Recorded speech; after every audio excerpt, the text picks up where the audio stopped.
Marie Curie, one of the most important scientists and most recognized for her incredible work with physics, was born on November 7 on 1867 in Warsaw, the capital of Poland, which at that time was a country taken over by Russia.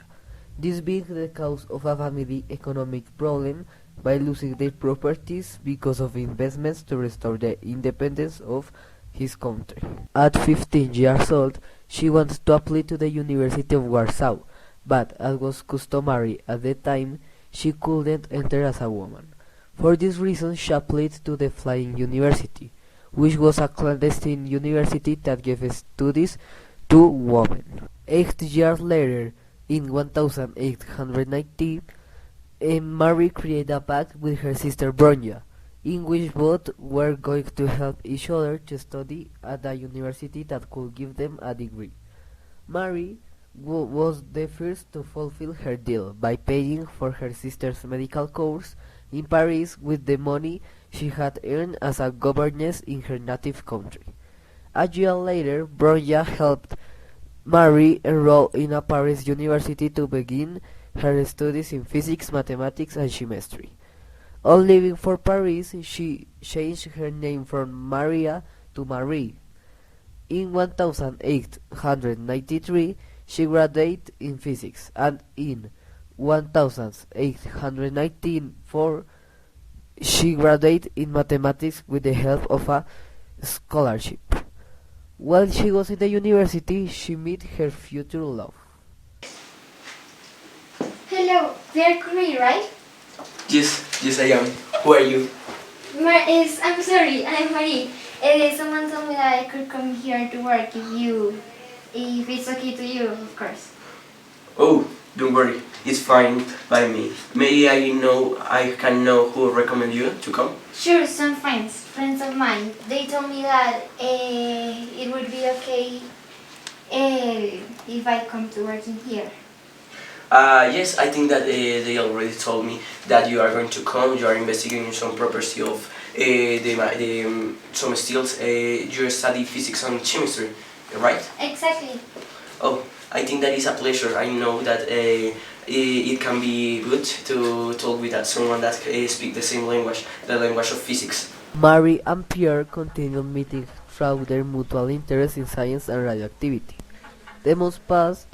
They both kept talking things to the laboratory that brought them together.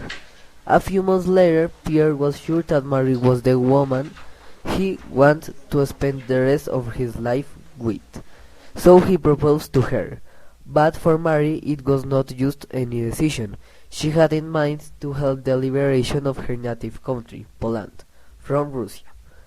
She thought that marrying Pierre would lead to leaving her research to start the work of a housewife, but she did not know that Pierre wanted to spend his life with her to fulfill his scientist dream. So 8 months later, Marie also realized that they were right for each other, and she agreed to marry Pierre. Know about me, about us. And do you have any idea of something do you want to do or any suggestion? I was thinking about a thesis in physics, but I'm in a good job to achieve it. Do the thesis of Henry Becquerel of the discoveries of him. It's a good idea, I hadn't thought of that. He's the one that thinks that uranium-containing minerals produce lighting, right? Yes, exactly. Do that thesis and you are going to do the thesis and the recognizing. Their marriage was simple, as was their relationship at the beginning, purely scientific, but of course when you spend enough time with someone, you end up developing a special liking for that someone, and so it happened with Marie and Pierre, who end up falling in love sincerely. And so it was. Marie defended her thesis on research on radioactive substances in front of a court at the Faculty of Science of the Sorbonne University, chaired by the Luxembourgish physicist Gabriel Liebman, with which she would obtain her much desired doctorate in physical science. Then he continued the deep investigations of this theory, and so he noticed that the minerals that contain uranium produce lightning but that the magnitude of these were not directly related to the fact that the uranium was present in the material or metal, so it was probably also found in other elements. Marie called this property radioactivity, which is still known today.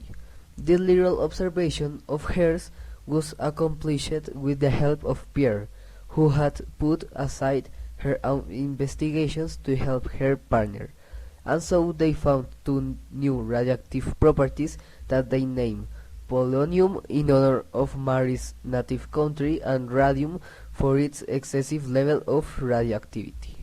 Mary, we have been working in this place for a long time.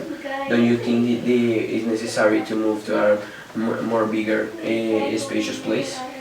No, Pierre, this is perfect. Yes, you don't get so much sunlight or ventilation, but it's not a problem.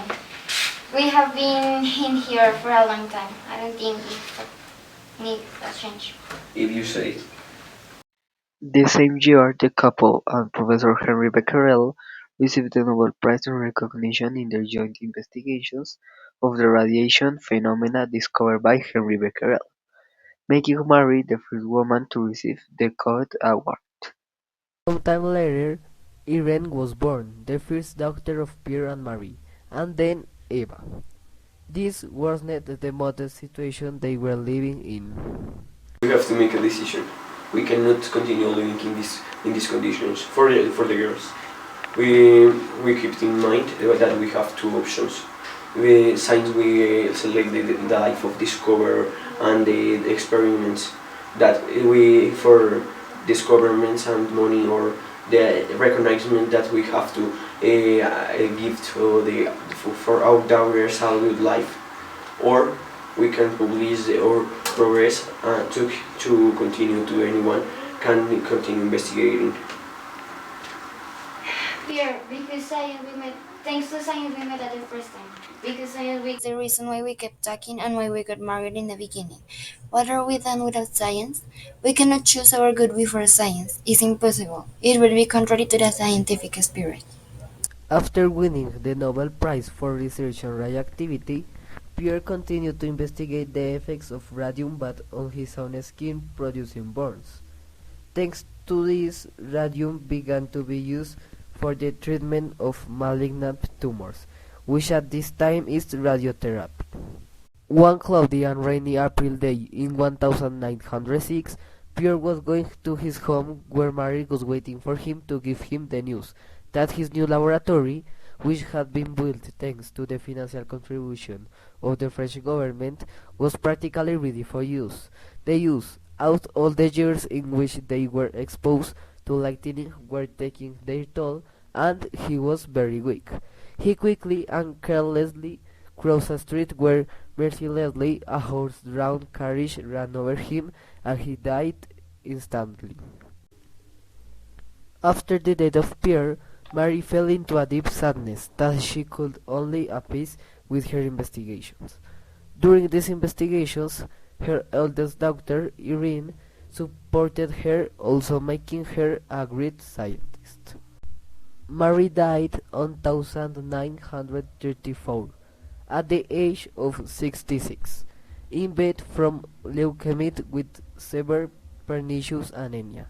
Within her legacy were her discoveries together with her husband and her eldest daughter, such as polonium and radium.